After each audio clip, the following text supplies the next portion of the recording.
Corporate நிறுவனங்கள் மற்றும் DMart online வர்த்தகம் உள்ளிட்ட நிறுவனங்களை கண்டித்து வருகிற 30ஆம் தேதி திருச்சியில் ஆர்ப்பாட்டம் நடத்தப் போவதாக வணிகர் சங்க பேரமைப்பின் மாநில தலைவர் விக்ரமராஜா தெரிவித்துள்ளார். சென்னை தண்டையார்பேட்டையில் தமிழ்நாடு வணிகர் சங்கம் சார்பில் நடைபெற்ற பொதுக்குழு கூட்டம் மற்றும் புதிய நிர்வாகிகள் அறிமுக கூட்டத்தில் வணிகர் சங்க பேரமைப்பின் மாநில தலைவர் விக்ரமராஜா கலந்து கொண்டார்.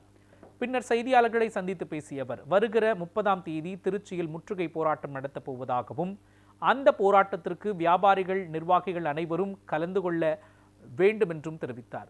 மேலும் மத்திய மாநில அரசுகள் இணைந்து தமிழ்நாட்டில் உள்ள அனைத்து வியாபாரிகளையும் காப்பாற்ற சிறப்பு பாதுகாப்பு சட்டம் இயற்ற வேண்டும் என்று கோரிக்கை விடுத்தார்.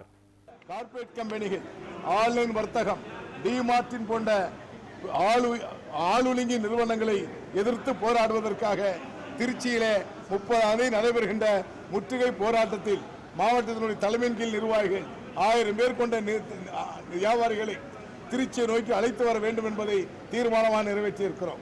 அதே போன்று காவல்துறை உதவி ஆய்வாளர் படுகொலை செய்யப்பட்டதை தமிழ்நாடு வணிக சங்க பேரமைப்பு கண்டித்திருக்கிறது.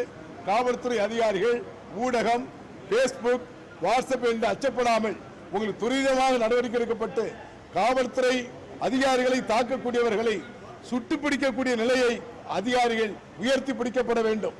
உங்களுக்கு எந்த சோதனைகள் ஏற்பட்டாலும் தமிழ்நாடு வணிக சங்க பேரமைப்பு காவல்துறைக்கு துணை இருக்கும் என்பதை பேரமைப்பு தெரிவித்துக் கொள்ளுகிறது.